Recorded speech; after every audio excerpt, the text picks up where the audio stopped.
Jeramy Janz. I'm the regional manager for Southern California for Bedrosians Tile and Stone. I'd love to start by introducing our next guest, Jeramy Janz from Bedrosians, a giant in this industry. Bedrosians is a true American success story. Why don't you share with us the story behind Bedrosians? Started actually by, I'm going to let it in a little bit, but by my wife's grandfather. 75 years ago, started off as one store in Fresno, California. Sold tile, they sold appliances, they sold anything that would keep the business rolling and growing. And over time, the story goes that the sons got in, Gary and Larry, and eventually the sisters, Janice and Linda.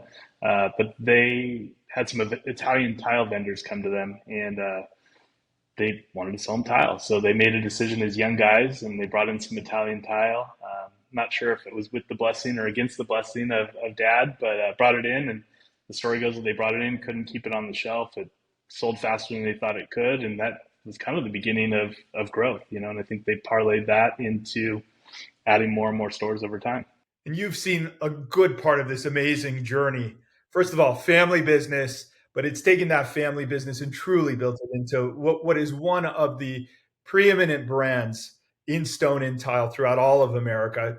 Give us a little bit of depth in terms of how many stores you have, who you sell to, the number of states where you're physically located, as well as the fact that you are available in all of the states. Sure. Yeah, we're in, I believe we're in 11 states. We have 40 locations. We service a wide variety of customers. We sell to builders. We sell in the commercial segment. We do quite a bit of high-end residential. We sell a lot of wholesale. And one thing that makes us a little bit different is that we will sell retail. So it's a delicate balance. We have recently gotten on board with more of an e-commerce platform too, where it's really brought us a lot of growth. Although we're in these 11 states, we've ended up doing projects all over the country, and we've actually done a few projects in Canada and Mexico, and I can remember we actually did one in Shanghai, China. That was pretty cool. You guys were very early supporters of us at Material Bank. We're forever grateful of that. I'd love for you to share how Material Bank changed the dynamics inside of such a well-established business. Were you able to, for example, discover new clients, find new members of the A&D community to sell into? Have you been able to sell into territories that you may not have traditionally been strong into? Just love to get a sense for our audience. Yeah, absolutely. So many things, right? We've seen Material Bank evolve into this just awesome partner for us. We have gotten exposure in ways, definitely to areas of the country. It's one thing being in these 11 states to have brick and mortar, and there are some people that are familiar with us, and then there were a lot of people that weren't familiar with us, even in these local communities that maybe were focused on what they're focused on in their local office. But I think it's if we weren't in all 50 states before, for sure, I think Material Bank has helped us deliver on that. We really have not had a lead system in the past, right? Everything that we've done has been us knocking on doors, doing a lot of research, figuring things out. And I think one of the things that Material Bank has done for us is really opened the door to the idea of just getting leads. And what that's done, it's given us a ton of exposure to architects and designers, not only locally, but also all over the country, and in some cases outside of the United States, for projects we probably would never have been even thought of. I think we're seeing in the neighborhood of 1,500 leads a month. We've had exposure to, I'm sure I'm going to undershoot it, but at least 2,500 new firms, if not a lot more over the last 3 years. Project-wise, we've had some amazing projects with some big brand names that we may not have had access to. In some cases, it was a smaller developer doing a big hotel chain, and it had an awesome wall tile order that came. That was it was huge. It was a great order. Recently, we had something that helped us just kind of gave us the exclamation point to the different stages when we get the leads. Talk to our team, and I think you don't always recognize how important it is, but it was something where there was a reselection, and we got this in, I want to say it was August, and we sent the reselection to a big national brand. they got it. It opened the door to a new relationship, number one. But number two, we ended up getting a really big PO 2 months after that. So, you look at that, how quickly that happened, and that's not always what happens in the commercial world. But that was an amazing opportunity we never would have had if it weren't for Material Bank. It's amazing to me, first, the insight that you have and the knowledge about the depth of each one of these leads. They pass through you. I know this is your area of expertise and certainly your responsibility internally. Uh, You're describing the phase of the project, which is amongst many, many details that we provide for these project leads that are handed off. What you described was seeing a project that you pointed out was in that reselection phase. What do you do with those types of leads? Why are those a more urgent directive for your team internally? And how do you handle those? Sure.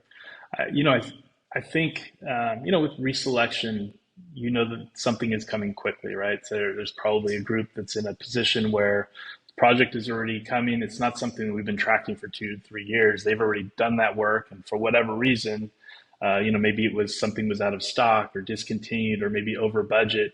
That vendor, or not that vendor, that customer ends up reaching out looking for an option. Fortunately for us, we had that option on Material Bank, and they reached out. So when we got that, right away we went to work. We put a call in. We were able to connect with the contractor, and we were able to let them know, get them pricing, get them, inventory information, all the things that kind of made sure that it fit within their scope. And from there it was pretty easy. It's tie them into a local relationship and make the order happen and get it out to the job site. So Amazing story. Now, are you also finding repeat customers from these architects and designers that you're discovering on Material Bank?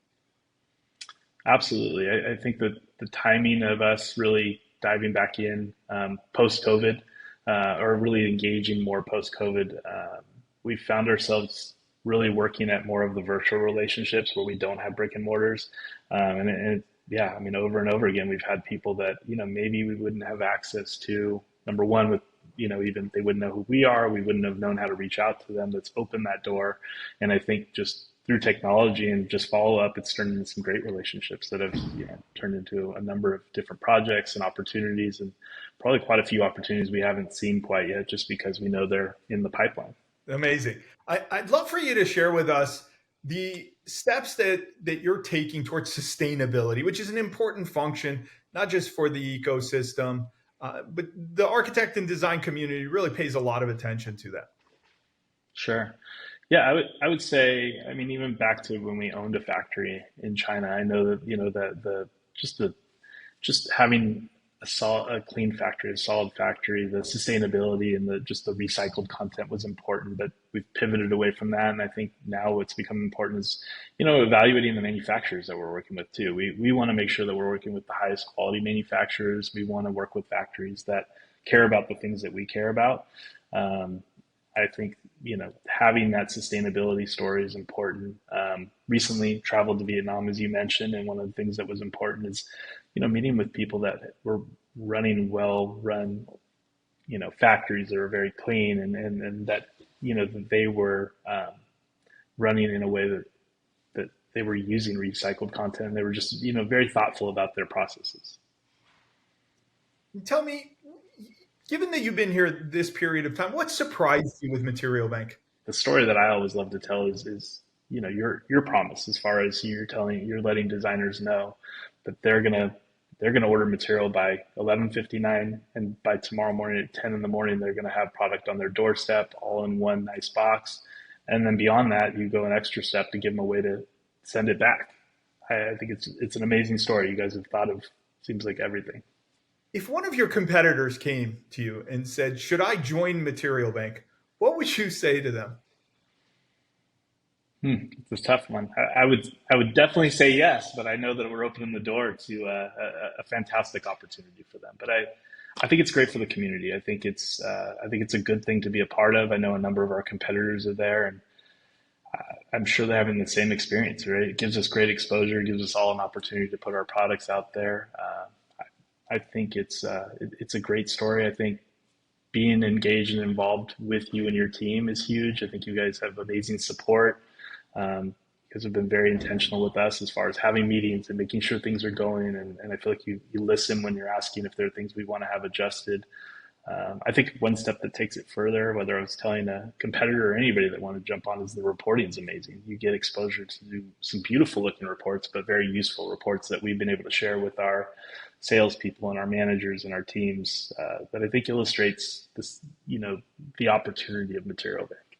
Are there any states or territories that we've helped you expand into that might come from leads that you would not normally receive, or it could be from projects that you've won? You have your 11 states that you've been very strong players in, but have you started to discover and think about maybe opening up additional stores or territories that we've helped you increase your strength and position in? Sure. I think I don't know that we could say for sure, but I think that we look in the state of Texas, and I feel like there's just been a ton of growth there, and we've seen awesome growth through a smaller store. We have plans to put in a very nice size facility in the next 6 months there. I think it's given us just a ton of exposure there, just in the greater Dallas market. I think there are states that we have not considered putting anything in quite yet, but we've had some exposure to designers in some major cities that we've never had exposure to, and that's opened up opportunities to projects in other states. One of the projects I mentioned before was actually specified out of New York. Project dropped in Kentucky, and I mean, there was no way we would have put that together before. That was something that was clearly from Material Bank. On behalf of the team at Material Bank, I want to thank you and the family at the Bedrosians. So please, we are always here to help and support your growth, and we appreciate with all sincerity the support that you've given us. Thank you so much.